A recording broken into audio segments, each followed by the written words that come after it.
Hello, listeners, and welcome to Elisha's Eerie History.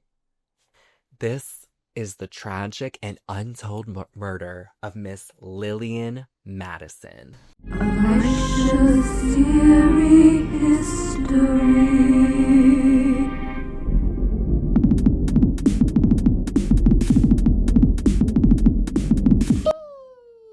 We're back with special guest and friend of the pod, Kaylene. Thank you. Glad to be back. Thanks for coming back. Yes, absolutely. So Kaylene was on episode 2.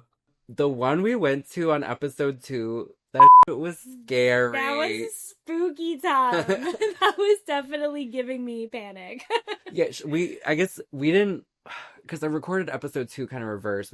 We saw the location after we told the story. Let's give them a rundown. Yeah. First of all, Kaylene was stress eating granola bars. Yes, I was. I said, I'm going to eat my whole supply in one sitting. I kind of like, what is it called? Carb load. Yeah. I had a carb load. I didn't know if I was about to be running, fighting for my life. I don't know. It was scary. Yeah. It was like getting dark. It was not even getting dark. I made it home before the sun went down, and it was like, what, November? Yeah. We found the ruins of the location, but we couldn't find the grave, and I was like hell-bent. I was like, Kaylee, we're finding the grave. I was like, we're not leaving until I find like the graveyard. We tried.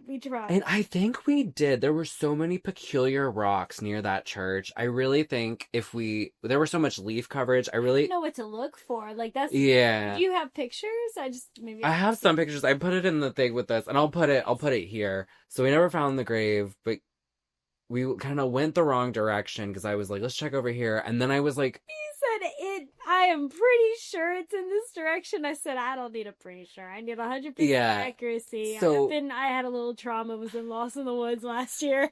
We got like Wi-Fi somewhere near the wrong direction, and I went in my notes and it said we were in the right direction. It's right next to the church. So then I dragged Kaylene next to the church. We get closer to the ruins. Kaylene is like standing as far away as possible. I'm like, are you getting footage? You're like, Yeah. There was something about the energy of the cabin ruins. It felt wrong to be there for some reason. There was something about it. Maybe it was because of the story. I'd heard the story before, like before we went to the location. But yeah, something felt like I was trespassing on that man's property. On land, yeah. And I just felt like him being like, no. Yeah. Back up, you know? And like previous to this, we hadn't seen anyone on the trail the entire time. It was oddly quiet. Not a bird chirping, not anything. Nothing. Yeah. The air was still. Yes. And then we got there and it was just the sound of our feet dragging through the dried leaves. Yeah. And it was just, I don't know, it felt like somebody was just watching us. Yeah, it felt really mysterious. Yeah. I don't know if I'll drag Kaylene back, but I'm going to try to go back. Okay. If you want to come, you can. I can be done, yeah. We'll go like earlier in the day. Yeah, yeah, that was making me scared. We hiked in there like hour and a half, hiked back like 50 minutes. Like we were hauling. I wasn't taking any chances, and listen, time, what is it called? Like, just the awareness of the amount of time that passes. Yeah. I struggle with that. Kaylene also did the Heimlich maneuver recently and saved a life. And so local news stories pick it up. I did get to use all of that training. I am certified. I promise. Yeah. Yeah. So, thanks for coming, celebrity. Thank you.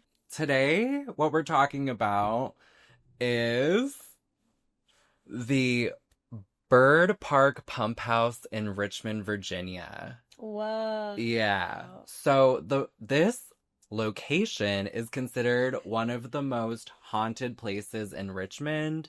There's been paranormal exploration there, and yeah, it's supposedly super haunted. It's near the Hollywood Cemetery, which is like one of the biggest cemeteries in Richmond, which is also supposedly haunted. You know, I've never heard of this place, but I've been to the Hollywood Cemetery and I've never even heard of this. Yeah. It's kind of tucked away by the James River. So I took videos too, but this is what it looks like. It's Gothic style architecture for our listeners, and we're going to put it on the video segment as well. And it was built late 19th century, and it was active until the mid 20th century. And then it kind of fell apart into ruins. This pump house was built in 1883. First, you're probably wondering, Kaylene, what is a pump house? Yeah, what is a pump house? I'm so glad you asked. So, a pump house is a facility containing pumps. What are pumps? Specifically at this pump house, it serves as a way to take water from the James River and insert it into the Byrd Reservoir. Oh. And the Byrd Reservoir is the main reservoir of Richmond, Virginia, and it supplies water to most of the residents of Richmond. People who don't have wells get it from the James River at this pump house that goes to the reservoir. Dang. Okay. And it pumped 12 million gallons of water per day. So maybe I'm jumping ahead, but like, is this pump house, was it always a pump house? Why the Gothic style? That's interesting. The Gothic style, I'll put his name here. Mm-hmm. Colonel Wilfred Emery Cutshaw. There was a lot of research on him. The reason for Gothic style wasn't really like clear. I think it was just like this architect like was good, well known. He made beautiful Gothic style. And so I think the city was just like, let's do it. Make it a instead, make this facility beautiful instead of having like a governmental boring building, because it's near the parks and it's near. You don't want an eyesore. Yeah. Near the park. Yeah. They were just trying to make like a beautiful area for people to walk around on, because there's trails around it and stuff that you can still go to. So, but the Gothic style of it has made it have like a really spooky reputation. Okay. So the decision to make it Gothic has been really interesting. So the pump house, there was a pump house previous to this. There's been 3 pump houses, one previous to this. We're talking about the middle one, and then there's a new one. The building is supported by this group called Friends of the Pump House, and it's a Richmond nonprofit that is trying to restore the building. Currently, you cannot go in it without a hard hat and a tour. It's very unsafe. No more than 10 people at a time, because, it's been deteriorating so bad. After it was built, this pump house was used to obviously pump water, but it was also used as a dancing space. So the second floor is a ballroom. Wow. And the ballroom, the history I've read is people used to go there to dance, but it was also used as a way for when people were walking the trails and stuff to have a place to take shelter in case like storms hit. Wow. Yeah, because back in the day, like, transportation isn't as good as it is today. You can't just get in your car and leave. You might be waiting for a bus or a buggy or something. So it was like dual purpose. People picnicked there, and then people would sometimes play and they would dance. That's awesome. This gentleman named Robert Bess is a paranormal investigator. Okay. And he started this group called the Foundation for Paranormal Research. And so apparently in 2010, he hosted an event there. It was one of the last events before it was deemed too unsafe for people to go in. And he used a parabot, which detects electromagnetic signals, to help reach the people beyond. Okay. He claims the 3 ghosts include a man named Daniel Tetweiler, a woman named Elizabeth, and an orb named Spectra. Okay. So Spectra is said to be a glowing orb, and Elizabeth is said to wear a white dress. Mm-hmm. Based off of the spirits naming themselves? Is that where we're getting this? From what I understand, he communicated with the spirits, and these were the names of the spirits. I can't actually find the original, recording of him in the pump house because it's scrubbed off the internet. Only traces I could find of this were WordPress sites from people who just had their own blog that went. I couldn't find his original video in them. He's from Norfolk, Virginia. Nice. But here's the thing about Robert Bess. all of the information, or the people he claims are haunting the pump house, I could not find history on anyone dying there with those names. This is why it's known to be the spookiest, one of the spookier places in Richmond, but is not true. So, I'm here today, and Kaylene's here with me, and we're going to share with you the real truth of what has gone down at the pump house, because I have a couple of theories on who the 3 ghosts may be. These are just all the theories for who the man is so far. Oh, okay. So, I'm trying to figure out who the Tetweiler guy is. Tetweiler. Okay. Yeah. Daniel? Well, we're Daniel Tetweiler. We're just trying to figure out who the men, I was going to start with men and then move to women. Yeah. Because we have a David Tetweiler. Daniel Tetweiler. Daniel Tetweiler. Okay. Elizabeth, and then Spectra. Okay. So we're trying to figure out who 3 different people are. Perfect. Yeah. Okay. The first incident is of Philip Niesel Jr. So Philip Niesel Jr., age 54, secretary-treasurer of the Shepherd Lumber Company, left his office early yesterday morning, saying he would soon return this afternoon. His dead body was found near the new pump house. In his hand was an empty vial which had contained carbolic acid. He leaves his wife and 2 children. No cause is known for the suicide. Carbonic acid? Yes. What? I don't know what that is. Even is that? Yeah.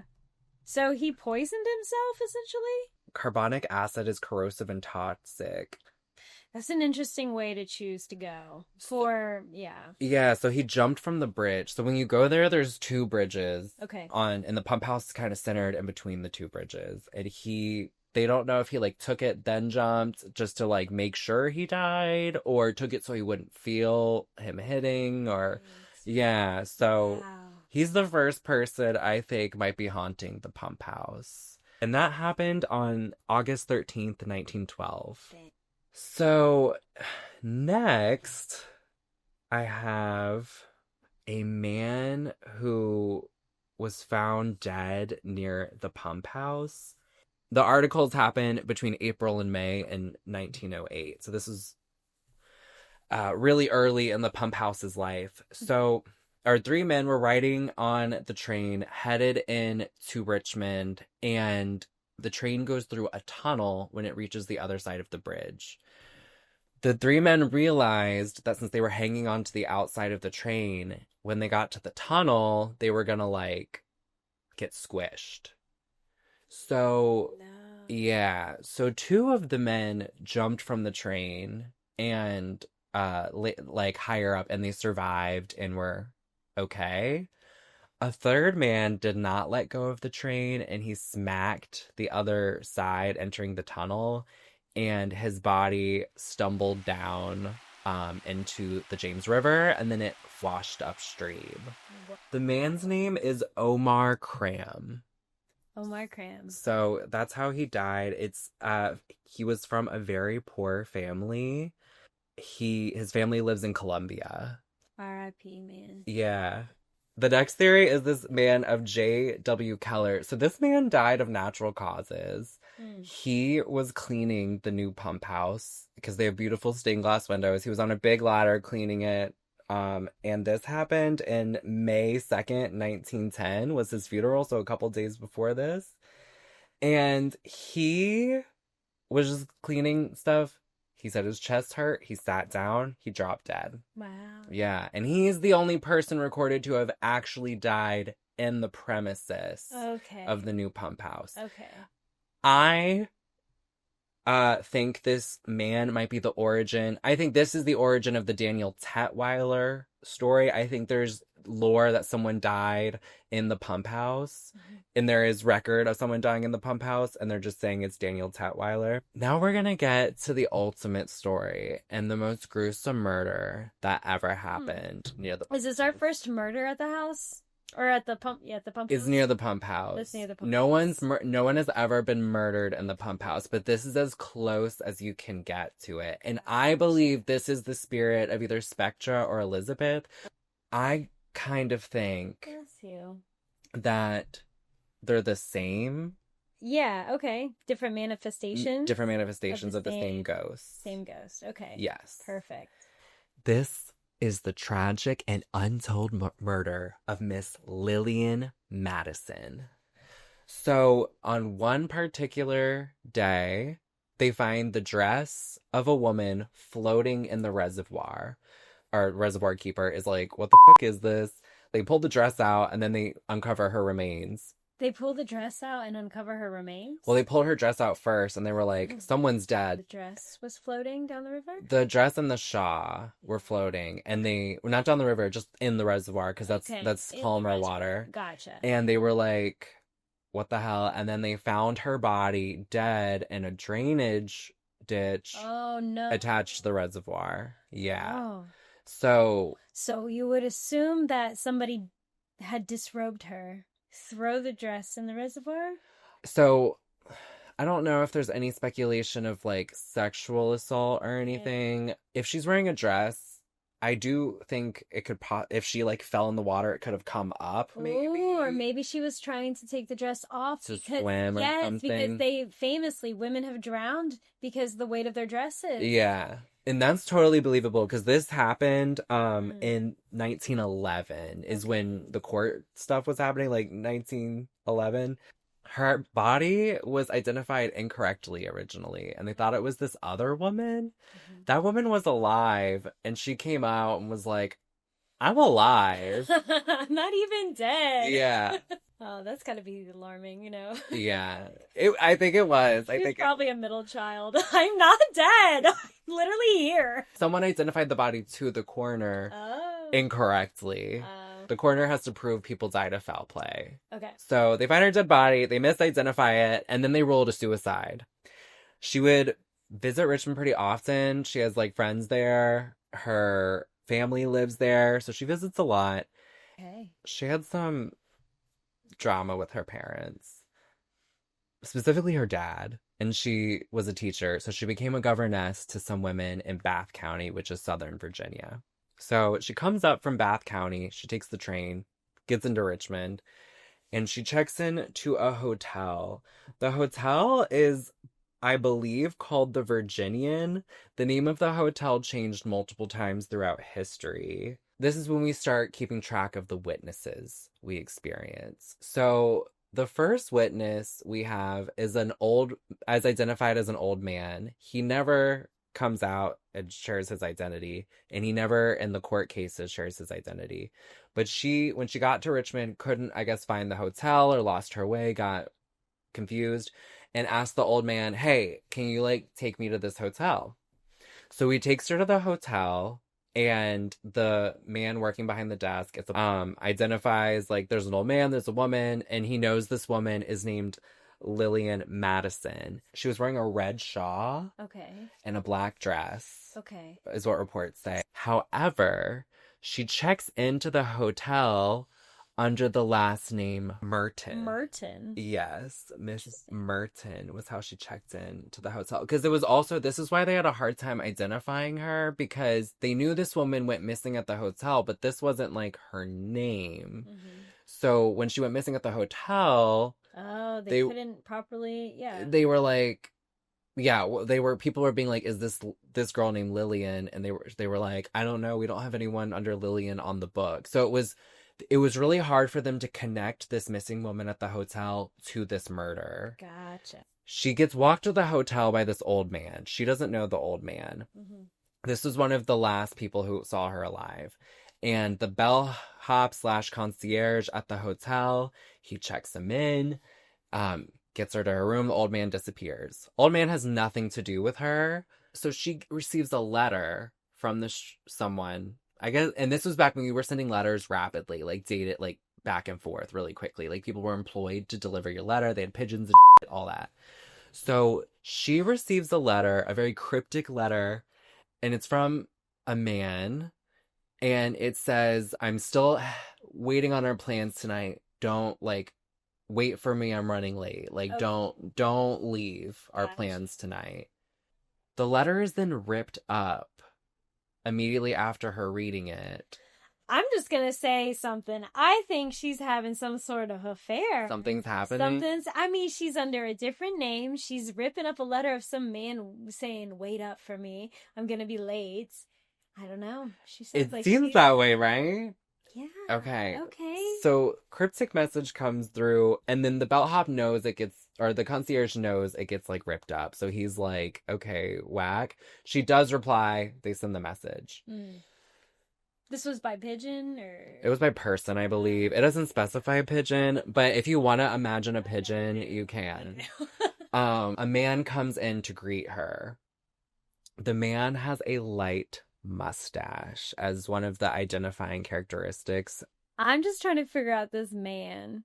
I'm trying to figure out the relationship. I have hunches. I have ideas. I think this woman was having a double life.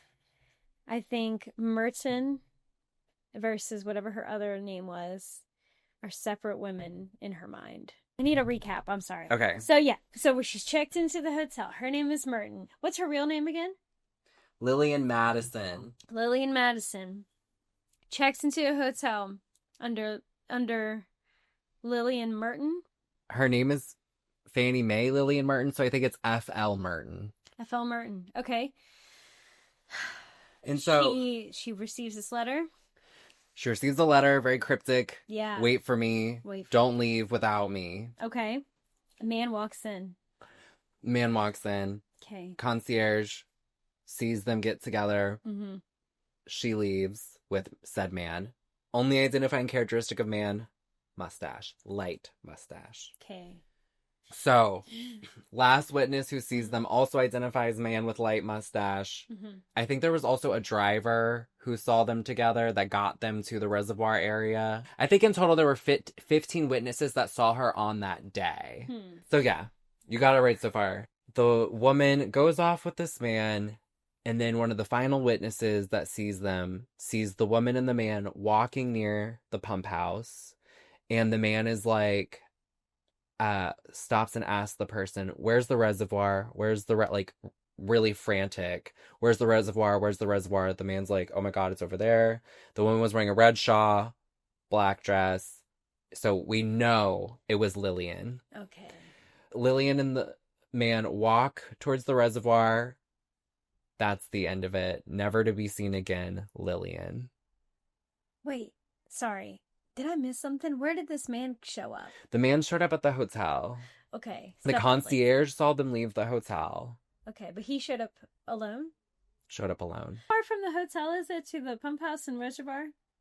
It's far enough that they had to take a car. I believe the hotel was on like Broad Street or something. So okay. Huh. What questions do you have? Well, at this point, it's just interesting to me because it doesn't seem like she can't really be having maybe she's not really having an affair. It seems like she's just, meeting up with this guy. Maybe that part's innocent. Okay. I don't know. So suicide's starting to make less sense to me now. Originally they thought it was suicide. Yeah. But they felt like she had too much going for her. Like, she might have left Richmond because she had issues with her dad, but then they were like, maybe it's the dad. Thomas J. Cluverius, otherwise known as Thomas. Mm-hmm. So he is who supposedly murdered her. And he's related to her. Just says here, relative connected to the delicate condition was Thomas J. Cluverius. I believe he was cousin or uncle. I think it was cousin, because they're like the same age. Anyways, He went to his grave saying, I never murdered her. It wasn't me. None of the articles I read give a really clear reason what the motive was. We know she had issues with her father, but we don't know why it involves Thomas Cluverius. Mm-hmm. And all the evidence was admittedly circumstantial, which you cannot send someone to the death penalty you can't convict anyone in general under circumstantial evidence. But this is one of those cases where justice is gray. It sounds like they just needed a person to close do the it. case. Yeah, they were like, we just need to wrap this up. So he was in Richmond at the time of her death. The witnesses, the man in the hotel and the man near the reservoir. The man in the hotel said, I cannot positively say they're the same person, but they might be. The person who saw them near the reservoir said that is that man.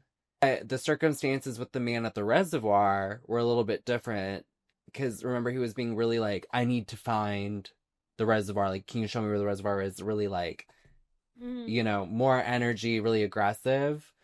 And when you're in that situation, you're not usually thinking, let me remember this face. She might murder somebody. So there's a lot of speculation from what I read that, like, you know, so many they had 15 witnesses, as I said. Only 1 or 2 of them were like, this is the guy. The rest of them were like, I can't be sure. So the theory is that Culverius, like, met up with her. He sent that letter, all of that, met up with her, and then brought her to the pump house and killed her.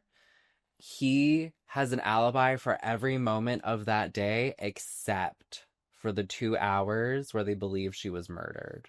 Dang. Yeah. It's starting to sound suspicious. But what is the motive?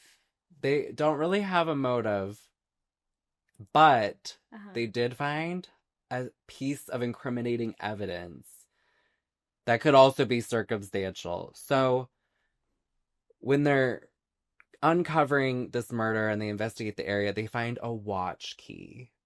The watch key can only fit one particular watch. Well, guess who has that watch?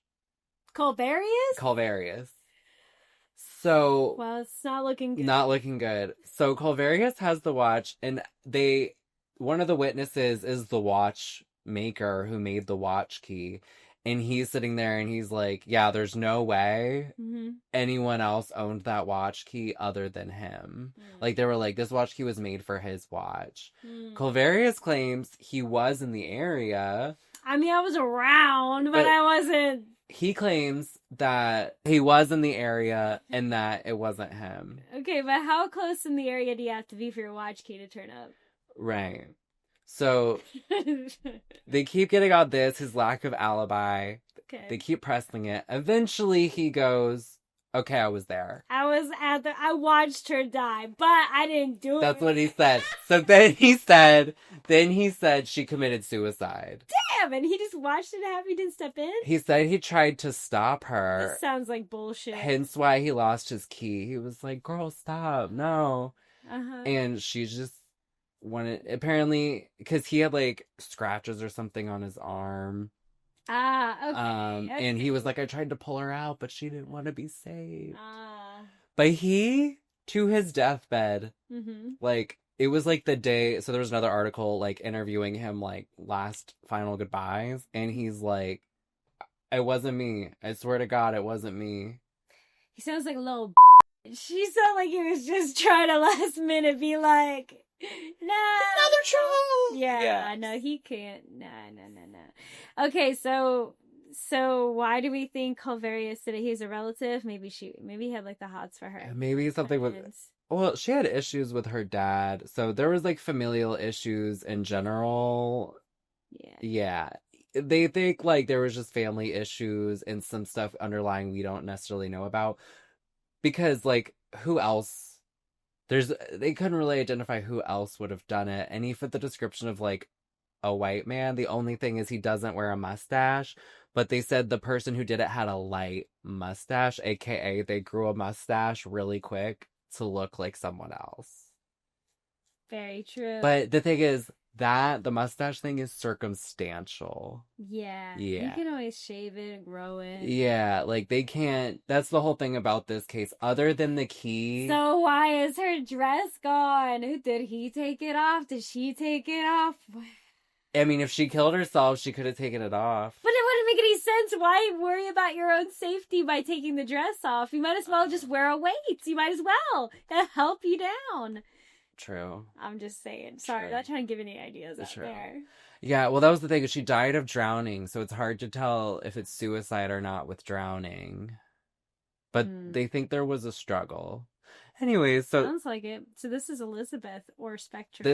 I think it's Elizabeth and Spectra, personally. She seems to have the most energy attached to that location.